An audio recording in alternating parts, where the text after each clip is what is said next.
Rick est présenté comme un rebelle qui a tenté de fuir le CRM et au vu du nombre de zombies autour de lui et dans l'eau, a assurément participé à un événement important les impliquant. Je l'imagine bien avoir décidé de mettre les zombies à la mer pour ne pas qu'ils soient utilisés pour attaquer une grande communauté. I'm just gonna ask you a question, Grimes.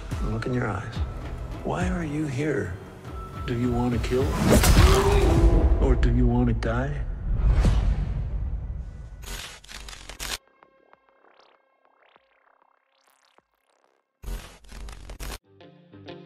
Salut à tous, le trailer est sorti. On part donc analyser et théoriser à nouveau sur le retour de Rick et Michonne dans l'univers. Rick est retenu prisonnier, est-il un soldat, est-il un rebelle? Quelque part, est-ce qu'il ne serait pas tout ça à la fois? Et Michonne est-elle sur le bon chemin pour retrouver son amour perdu? Va-t-elle foutre le feu au CRM? Va-t-elle sauver Rick? C'est ce qu'on va voir ensemble à travers cette analyse et théorie autour du trailer, mais pas que. Il y a énormément de choses à dire et pas mal de liens à faire, à revoir pour vous donner un maximum de pistes, de réflexion et pourquoi pas de révélation avant la sortie de la série qui MC ne doit absolument pas foirer. J'ai pu le dire plein de fois mais je vais le refaire ici, The Ones Who Live doit être au moins une excellente série et au mieux exceptionnelle. Ça peut pas être juste bon ou correct, c'est le retour de la reine et du roi, c'est leur conclusion et pour moi la conclusion de l'univers avec la fin de leur histoire. Il faut que la barre soit haute et j'estime qu'avoir autant d'exigences envers cette série est plus que légitime au vu de ce qu'on nous sert depuis plusieurs années maintenant dans l'univers. Comme d'habitude, lâchez votre pouce bleu, partagez et commentez la vidéo, ça aide énormément la chaîne à gagner en visibilité. Ce sont les meilleurs moyens pour soutenir. Vous pouvez également me retrouver 5 soirs sur 7 sur ma chaîne Twitch, Tokoi Lives. Un grand merci à celles et ceux qui soutiennent. Welcome to my world. Welcome to my world. Welcome to my only world. It is full of space junk. Avant de commencer, j'insiste à nouveau sur le fait d'aller voir la vidéo précédente sur mon analyse et mes théories sur le retour de Rick et Michonne, si ce n'est pas déjà fait. Ceci étant dit, pas le temps de niaiser. Plongeons ensemble dans l'analyse du trailer. Je le recherche, voilà les premiers mots du trailer donnés par Michonne, tandis qu'on la voit sur ses gardes qui avancent, on ne sait où, avec Nat, son nouveau compagnon de route qu'on aperçoit derrière elle. Cette première séquence nous montre Michonne avec la même tenue que durant ses scènes finales de la série mère, quand elle écrit et quand elle va pour combattre la giga-horde, mais avec un grand manteau par-dessus, des gants et une grosse écharpe. À ce moment-là, Michonne est donc à un endroit où le climat est froid et pas sous la neige, puisqu'on peut le constater sur le plan suivant, nous montrant un peu plus d'environnement. Toujours accompagné de Nat, mais avec en bonus un zombie avec bras et mâchoires coupées, comme à son habitude, qui leur traîne une chariote où ils ont certainement mis tout ce qu'il leur faut pour s'établir un petit campement quand ils veulent s'arrêter pour dormir, manger, etc. Je vous rappelle le titre de la miniature, pour moi, Michonne va sauver Rick. What if he needs you more? What if he's trying to come home too, but no one will help? Et pour ce faire, elle va parcourir énormément de chemins, franchir énormément d'obstacles. Je pense que ces scènes-là se passent au moins à la moitié de son aventure, si ce n'est pas plus, puisque cette tenue de Michonne un peu en mode hiver, on la revoit sur la fin du trailer avec le couple de personnes avec qui elle a commencé son aventure sur la fin de son dernier épisode. Et ici, toujours la même tenue, mais pas avec les mêmes compagnons de route, donc logiquement, ça ne peut que se passer après. Dans ce plan, on peut voir derrière le zombie une remorque avec un bateau. Petit indice certainement pour nous dire qu'à ce moment-là, Michonne n'est pas loin de la mer, confirmé par le plan suivant mettant en scène Michonne regardant un énorme bateau avec écrit Safe Harbor sur une grande banderole, tandis qu'on entend Michonne dire qu'elle va en direction du nord. Une phrase d'elle qu'on a déjà entendue. I'm gonna head north. Sûrement que c'est une phrase qu'elle redira au tout début de son aventure, quand par exemple le couple qu'elle a rencontré le lui demandera. Puisque scène suivante, un personnage avec une voix féminine répond « Tu ne veux pas aller au nord, pas maintenant ». Tandis qu'on nous montre une Michonne observant quelque chose au loin qui lui fait monter des larmes aux yeux. Avec ces premières images, pour moi les scènes et les paroles ne sont pas dans le même temps, dans le même contexte. À travers les scènes, on suit Michonne et Nat qui arrivent devant le gros bateau, tandis qu'à travers les paroles, Michonne s'adresse à une femme au début de son périple, lui disant qu'elle ne veut pas aller au nord. Très certainement à cause d'un très gros obstacle pour elle au début. Dans l'idée que la voix de cette femme soit celle du couple, ça renforce ma théorie, selon laquelle ces premières scènes du trailer se passent bien plus tard dans le temps. Plan suivant, on retrouve Michonne face à la giga-horde, qu'on peut bel et bien confirmer, hein. Dans les plans finaux de la série mère, c'était un plan de bien trop loin pour être sûr à 100% que ce qu'on voyait était bien une giga-horde ou une bataille d'humains contre des zombies, bref, c'était pas très clair. Là, Pour le coup, il est clair que c'est la plus grosse horde jamais vue dans toute la franchise, et à titre personnel, certainement même dans tout film ou série de zombies confondus. Ça a coupé le souffle carrément. Un détail que j'ai remarqué après quelques visionnages, c'est ces espèces de bandes blanches au sol. On peut deviner étant aussi au loin, et pas que proche du premier plan de la scène. Je pense qu'elles sont pas là par hasard. Elles vont servir contre la horde, certainement comme marqueur pour une attaque par missile ou objet explosif brûlant, jeté par les airs. Et si à ce moment-là, Michonne est le chef de guerre qui défend Portland, attaqué par cette giga-horde envoyée par le général Bills. Dans les deux plans suivants du trailer, Michonne met une munition spéciale à son arme et l'utilise pour envoyer ce qui ressemble à une espèce de balise, qui servira certainement de cible, de marqueur, pour un point d'impact. Il est assez évident que cet événement aura lieu sur la fin de l'intrigue de cette mini-série. On continue avec cette petite scène avec un Rick assis sur un banc face à la ville de Philadelphia, qui, je le rappelle, est la ville fortifiée de la République civique. Une scène qui se passe avant ou après celle que l'on connaît à la fin de la série mère, puisque Rick semble porter exactement les mêmes fringues, sa veste en cuir du CRM et son jean bleu. On peut voir sur le côté droit de la ville qu'ils ont posé plusieurs éoliennes dans la ville justement. 4 ou 5 sont visibles pour ma part. Un dispositif qui explique qu'ils sont sûrement redevenus assez autonomes en termes d'électricité. On enchaîne avec une phrase de Rick: « Ma femme est mon choix, ma fille est mon choix, ma vie est mon choix. » Durant cette phrase, on peut voir Rick en mode nettoyeur de zombies face à un mur. Niveau vêtements, on le voit avec un t-shirt blanc et une salopette. Il a quand même sa veste en cuir, mais en gros, il est bel et bien dans une même tâche très similaire à celle de Silas dans World Beyond,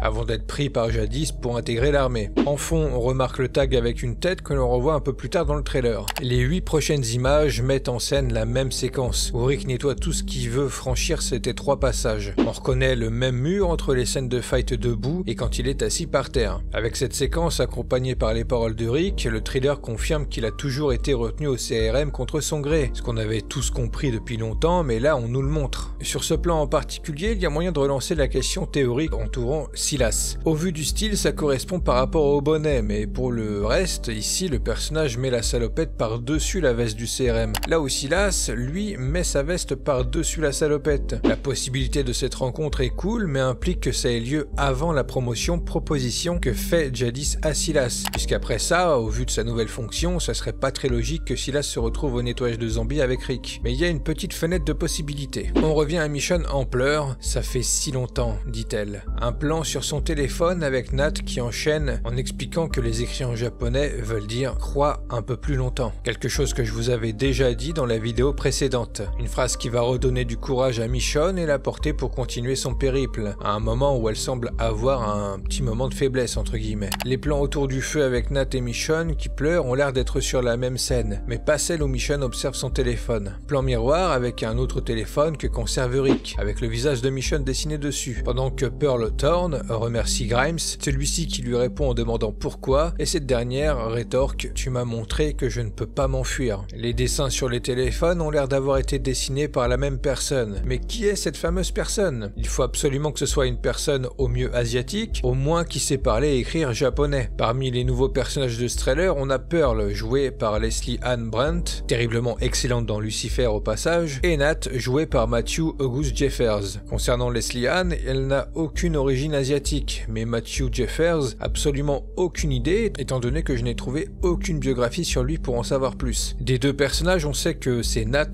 qui au moins sait lire le japonais. Peut-être que c'est lui, la fameuse personne ayant dessiné ces images et écrit ce message sur le téléphone de Michonne, sur le bateau 672. Ça expliquerait potentiellement pourquoi Michonne voyage avec lui, parce qu'il connaît Rick, et sait où il se trouve exactement, puisqu'en suivant ma théorie, il aurait donc travaillé avec lui. Ensuite, ce que dit Pearl à Grimes, c'est pas par rapport à un petit événement. Pour moi, cet échange entre les deux ne peut qu'avoir lieu au retour de Grimes, après la scène de fin de la série mère, après sa tentative d'échapper au CRM. Est-ce que du coup, je maintiens ma théorie de la vidéo précédente concernant le fait que Rick a fait tomber une horde de zombies dans le fleuve avant de tenter de s'en aller avec le bateau? Oui, pour moi c'est toujours d'actualité. Rappelez-vous, épisode 6 de saison 2 de World Beyond, Jadis dit bien à Huck que c'est en offrant quelqu'un d'une grande valeur qu'elle s'est offerte un ticket à la République civique. Au vu de l'importance et de ce qu'elle a gagné, ça peut pas être une simple personne qui est désignée sur un poste tout pourri à tuer des zombies à l'infini. Je vais élargir un peu ma théorie en disant que Rick devient au mieux consignataire en charge de plusieurs navires ayant les fameux containers de zombies par la force des choses peu de temps après son arrivée, et au moins une personne travaillant dans ce port, étant principalement en charge de tuer ou capturer les zombies qui approchent du mur. C'est compliqué d'être sûr à 100% qu'il est sûrement en charge du port ou d'une partie du port. Et ce qui est sûr et certain, c'est qu'il y travaille puisqu'il arrive à détourner le bateau 672 et que dans sa scène finale de la série mère, le fleuve est rempli de zombies à la dérive. Cet événement a forcément un rapport avec Rick et c'est un élément plus qu'important démontrant qu'il a vraiment tout tenté pour retrouver sa famille, mais est retenu prisonnier, ne pouvant rien faire. Ce qui renforce ma théorie selon laquelle ce serait bien Michonne qui va sauver Rick, puisqu'il ne peut tout simplement pas se sauver lui-même. On y reviendra plus tard, mais je pense qu'après cette ultime tentative, Rick sera désigné dans des zones de nettoyage de zombies en punition à durée indéterminée, comme une sanction disciplinaire tout en étant retenu prisonnier du CRM. C'est là qu'on en revient à la petite fenêtre possible pour une rencontre entre Rick et Silas. Une voix masculine inconnue nous dit « c'est l'armée la plus puissante de la planète ».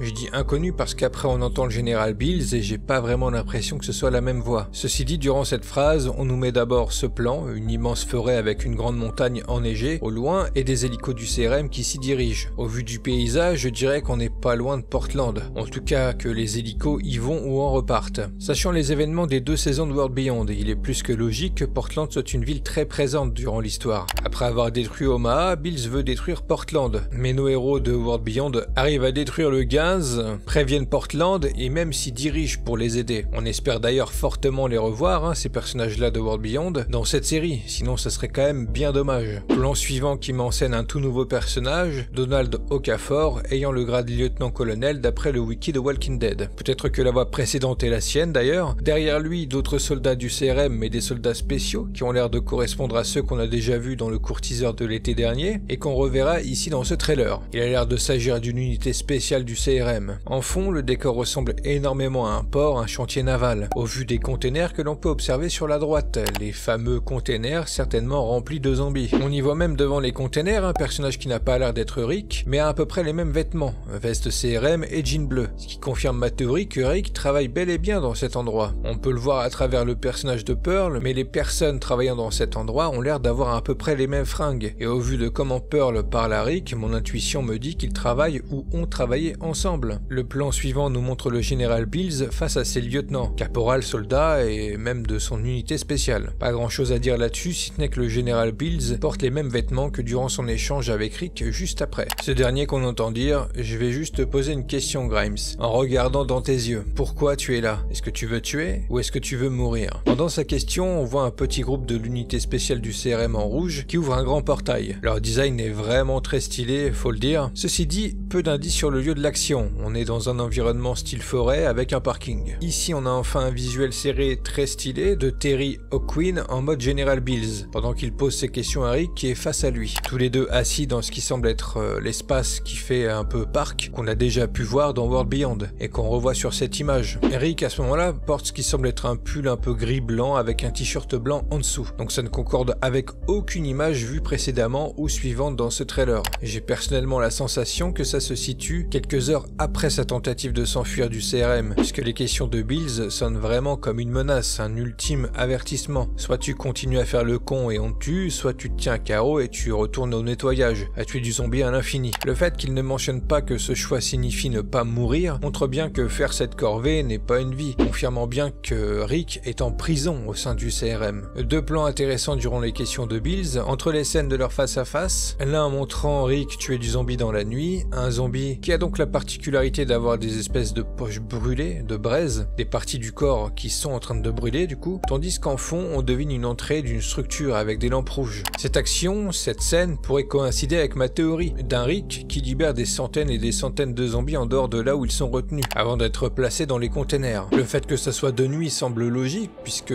faire cette action durant la journée serait très compliqué. Et l'autre plan avec un Rick pensif faisant tourner une munition de fusil sur son crâne. Ces deux images faisant écho à ces deux choix donc, soit continuer de tuer, soit mourir. Plan suivant, Rick qui répond au général « Regardez mes yeux, monsieur, à vous de me dire ». Un échange vraiment intense et nous montre que les deux personnages sont bel et bien en opposition. Bien que Rick soit dans la contrainte, la captivité, il répond poliment, mais quand même avec un fond d'opposition. C'est comme ça que je le ressens en tout cas. Après, il est possible que ma théorie selon laquelle cette conversation se passe après sa tentative d'évasion et libération des zombies est fausse, que cet échange se passe dans un autre contexte totalement différent, où Rick ne cherche pas encore à s'en aller du CRM. En tout cas, je pense que la suite de cette conversation entre les deux et que le général Bills lui demande de faire son choix et qu'ensuite Grimes dit sa fameuse phrase qu'on a entendue au début du trailer quand il dit que sa femme, sa fille et sa vie est son choix. Les deux plans suivants reprennent la scène du début du trailer quand Rick nettoie devant le mur, qu'il y met plus de colère en retirant son casque donc et laisse le sang gicler sur lui. Sûrement que cette action de sa part vient de l'énervement de se savoir totalement prisonnier du CRM, qu'il a beau avoir essayé de s'échapper en niquant les plans de Bills avec les zombies dans les containers, il n'a pas réussi à s'en tirer. Dans ma théorie, je pense que malgré le fait qu'il a échoué à s'échapper, son action d'avoir fait tomber les zombies dans le fleuve a quand même un impact, certainement en corrélation avec les actions de World Beyond saison 2, qui permettent à Portland de savoir que Bills cherche à les anéantir. Nouveau plan de nuit avec deux hélicos qui se dirigent vers ce qui semble être une ville en feu. Hormis vous dire qu'on est sur un champ en premier plan, une forêt au second et la ville au dernier, j'ai pas grand chose de spécial à relever, ni même deviner de quelle ville il peut bien s'agir. C'est sûrement une scène qui a lieu durant les débuts de l'apocalypse, puisque le plan suivant, quant à lui, est une réutilisation de l'introduction de l'épisode 5 de saison 2 de la série mère, lorsqu'on replonge dans des flashbacks de Shane, Laurie et le reste du groupe quand Atlanta se fait bombarder de napalm. Grâce à ce plan, The Ones Who Live nous confirme que le gouvernement en action à ce moment-là a survécu tout du long pour devenir la République civique que l'on connaît, avec sa partie militaire, le CRM, qu'on a pu voir moult fois en action concrètement depuis quelques années, mais en vérité depuis le début de la série finalement. Puisque des hélicos on en voit pas mal au cours de la série, le premier épisode à la fin de la saison 2, Rick en entend même un durant la saison 6 si je me souviens bien. Étant donné que ça y est, c'est confirmé, pour moi il est maintenant sûr et certain que les wagons marqués d'un A au terminus appartenaient à la République civique, que potentiellement ceux qui étaient là avant le groupe de Garrett étaient en relation avec eux, tout comme jadis et son groupe l'étaient à la décharge pour leur donner des A. Le CRM était donc là depuis le début, c'est un sujet de vidéo dont j'avais eu l'idée en fin 2021. J'avais quelques éléments, mais à mon sens finalement pas assez pour en faire une vidéo entière, donc je suis content de pouvoir finalement revenir un peu dessus à travers cette vidéo, et ripper la miniature qui n'aura jamais été utilisée. Ici, on a un plan ressemblant pas mal à celui déjà vu dans le teaser, donc pas grand chose à dire dessus si ce n'est que ça peut avoir un rapport avec cette scène. Enfin, on retrouve Michonne dans un enchaînement de 4 plans. Celui-ci qu'encore une fois on a déjà vu dans le teaser, le suivant quant à lui est beaucoup plus intéressant puisqu'il met en scène une Michonne avec une tenue totalement inédite. Un peu moins hivernale, elle a l'air de porter un sac à dos et surtout tient un flingue, ce qui ne ressemble pas vraiment au style de Michonne, et puis les armes à feu, ça sert avant tout contre d'autres humains, plus que contre des zombies. Fort à parier que ce plan se passe pendant le sauvetage de Rick, avec une Michonne en mode infiltration, qui visiblement cherche quelque chose ou quelqu'un. Ce troisième plan avec Michonne est aussi intéressant puisqu'elle exécute le zombie qu'on peut voir plus tôt dans le trailer sur cette image. Le décor est similaire, la tenue de Michonne aussi, et les coupes au niveau des bras du zombie sont également similaires. Cette décision de Michonne de s'en débarrasser vient sûrement d'une quelconque urgence de mouvement, n'a plus le loisir de se le trimballer et précède peut-être cette scène où Nat et Michonne sont au pas de course. Et enfin le quatrième plan où l'on a à nouveau un plan illustrant Michonne en mode d'infiltration avec son pistolet. Dans l'image précédente on dirait qu'elle fouillait des tentes, et maintenant avec celui-ci on dirait qu'elle est plutôt dans un bâtiment, avec sur le mur à droite des affiches en titre habitants de la forêt, avec des animaux dessinés. Peut-être qu'il s'agit d'un musée près d'une forêt, se situant non loin d'un site de la République civique. Nouveau plan sur Rick, il a l'air de se prendre une réflexion vu sa réaction. L'homme en face de lui est chauve, mais je ne pense pas qu'il s'agit de Bills. Au vu des vêtements que porte Rick, il s'agit d'une scène se passant après celle du nettoyage en début de trailer. Sûrement que son comportement n'a pas plu et il se prend une petite soufflante de la part d'un supérieur. Sur le plan suivant, on retrouve le couple de la fin de l'épisode de Michonne en saison 10. Ils sont autour d'un feu, ce qui correspond aux scènes quand Michonne pleure et que Nat la réconforte en lui disant ce que signifient les écrits japonais sur son téléphone. C'est sûrement après ce moment, autour du feu, que le groupe de Michonne finira par être séparé, ce qui justifie qu'on ne voit plus le couple sur les autres plans, avec Nat qu'on a vu en début de trailer. Des plans qui, je le rappelle, pour moi, se passent forcément après, sont assez loin dans le temps. Plan suivant, Michonne qui sort de la voiture de la poste dégaine son katana et porte les mêmes vêtements que sur ces deux plans, que ceux des plans vus plus tôt quand elle tient son pistolet. Cette scène, j'arrive pas vraiment à la situer par rapport aux précédentes, quant à savoir si elle se passe après ou avant. Ce qui est sûr, c'est qu'ici, elle a son katana, là où dans les plans avec le pistolet, elle a pas l'air de le porter avec elle, ce qui est inquiétant. Là, on retrouve les zombies qu'affronte Rick durant ce plan dans la nuit vu précédemment sur ces trailers, mais aussi sur le teaser. Je pense pas que ce soit un type de zombie spécial, comme ceux que rencontre Daryl en France, ou les variants de fin de série mère, plutôt l'impression qu'il s'agit de zombies qui ont simplement des zones de braise sur leur corps. Ce qui est intéressant, hein, vu que ça va apporter un danger différent, mais je pense pas que ce soit quelque chose d'aussi particulier que les variants ou zombies modifiés de Daryl Dixon. Plan suivant, on a jadis dans un environnement assez quelconque. Encore une forêt peut-être, dans un parc à la République civique aussi. Difficile à affirmer, mais elle met en joue quelqu'un avec son flingue et porte une chemise un peu grise. Elle a pas l'air d'avoir une tenue du CRM en tout cas. Peut-être qu'il s'agira d'une scène flashback avant la saison 2 de World Beyond. Ensuite on enchaîne avec beaucoup de plans très rapides avant les deux scènes finales du trailer. La première avec Nat qui fait une tête marrante, le décor est difficilement situable. On voit qu'il est posé à côté d'un bidon d'essence qui semble être l'arrière d'un camion ou le côté d'un hangar, on sait pas, avec une personne marchant derrière qui a une ligne qui semble orange sur sa veste. Une scène du passé de Nat avant sa rencontre avec Michonne, du temps où il aurait dessiné des gens sur le téléphone pour un certain Rick peut-être. Et j'aime mon idée d'un Nat qui ferait le pont entre le roi et la reine. Michonne qu'on retrouve sur cette image, une Michonne qui lâche un petit sourire, a l'air d'être dans un environnement familier où visiblement elle se sent bien, et a son katana au dos. J'ai le sentiment que c'est à un moment avancé de son aventure, puisqu'avec le couple et Nat dans chacune de leurs images, ils sont en mode survie dehors. Là, Michonne est en intérieur et surtout porte des habits légers. Elle n'a pas l'air d'être en situation de campement dans un bâtiment abandonné avec ses amis, mais bien dans un endroit où il y a de la vie, de l'animation. Ce plan rapproché sur ce zombie en feu paraît très random, mais le fond derrière lui est mouvementé. J'ai l'impression qu'il s'agit d'autres zombies et qu'ils font tous partie d'une horde. Pourquoi pas de la giga-horde qu'on voit en début de trailer? On rejoindrait donc ma théorie sur les bandes tracées en blanc au sol qui serviraient d'indicateur pour les frapper au napalm. Plan suivant, on retrouve Rick dans la fameuse nuit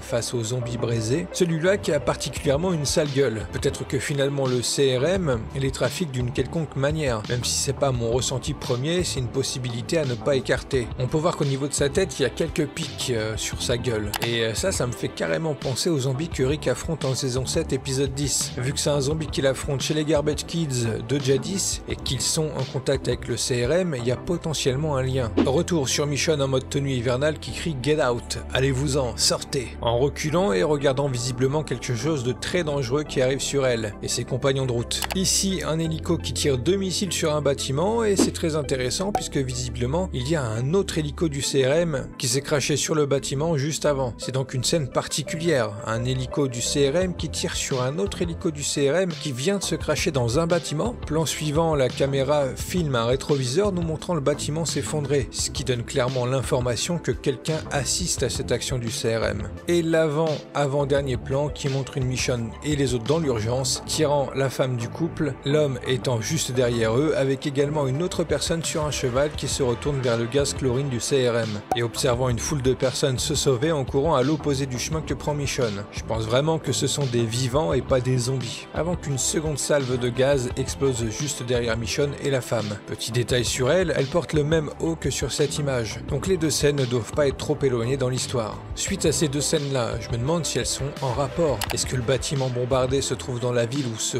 trouve également Michonne à ce moment-là? Est-ce que c'est ces mêmes hélicoptères qui attaquent la population en les gazant? Si le CRM utilise son gaz chlorine sur eux, c'est que cette ville a une importance, que potentiellement Michonne réussit à se faire des alliés de taille pour sa mission de sauvetage, qui pourrait évoluer au cours du chemin, passant du simple sauvetage de Rick à aider les personnages de World Beyond à sauver Portland du CRM, de Bills, et faire face à ce dernier pour sauver carrément leur pays de sa plus grande menace. Avant-dernier plan sur un soldat du CRM qui marche simplement avec en fond flouté le logo de la coalition de la République civique. Ce soldat ne fait pas partie de la section spéciale rouge de Bills en tout cas. Mais qui est cette personne? Ce qui vient tout de suite à l'esprit, c'est Rick, bien que ça paraisse trop facile, en tirant sur les luminosités de l'image, le front et les sourcils de la personne font vraiment penser à Rick pour le coup. Donc si c'est le cas, à quel moment se situe cette scène? Et enfin, un plan final, un plan très serré sur Michonne qui fait miroir à celui de Rick à la fin de la série mère. Tous les deux sourire aux lèvres en regardant le ciel, comme l'impression que c'est aussi un hélico qui se pose devant elle. On peut voir aussi durant la scène qu'elle a sa bague de mariage en collier. Michonne conclut le trailer en disant « Il pourrait faire en sorte que tout ce putain de monde soit à nous ».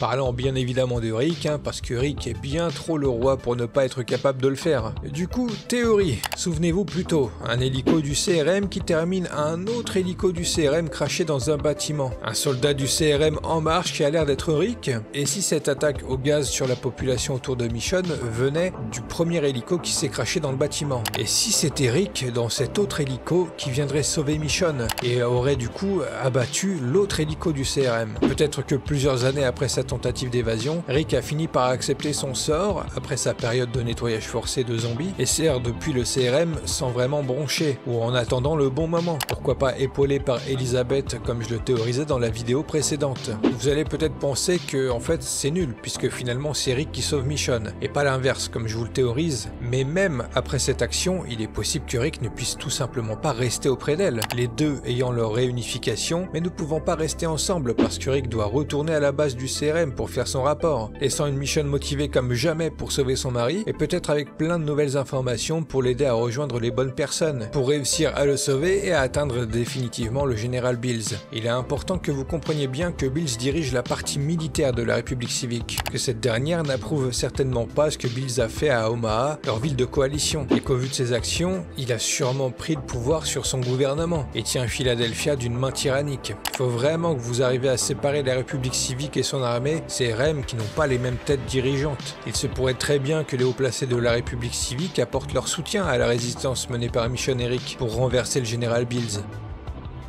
Ce trailer offre vraiment beaucoup de nouvelles images, potentiellement allume la flamme de plusieurs théories possibles puisque le trailer offre énormément de temporalités différentes durant les périples respectifs de Michonne et Rick, durant toutes ces années pendant leur absence. Ce qui me fait plaisir, c'est que j'ai vraiment la sensation qu'avec cette série, on va avoir une vraie fin à l'univers. En tout cas à l'histoire de Rick, et encore une fois, Rick c'est The Walking Dead, donc ça me suffira pour compenser la fin de la série mère. En revanche, la crainte que j'ai par rapport à ce trailer, c'est que j'ai du mal à imaginer que toute cette histoire entourant les retrouvailles de Rick et Michonne, impliquant autant d'événements pour y arriver et leur affrontement contre le général Bills puissent réellement tenir en seulement 6 épisodes. Je sais pas si la durée des épisodes a leak depuis la sortie du trailer, mais si les épisodes durent 45 minutes, ça risque d'être ultra rushé. Et encore une fois, pour moi cette conclusion de Rick et Michonne, il faut qu'elle soit au minimum excellente. Faut qu'on tape au moins 55 minutes, voire 1 heure par épisode, pour espérer quelque chose de vraiment qualitatif. Sinon, ça voudrait simplement dire que la série aura une seconde saison, obligatoirement. Ça sera difficilement possible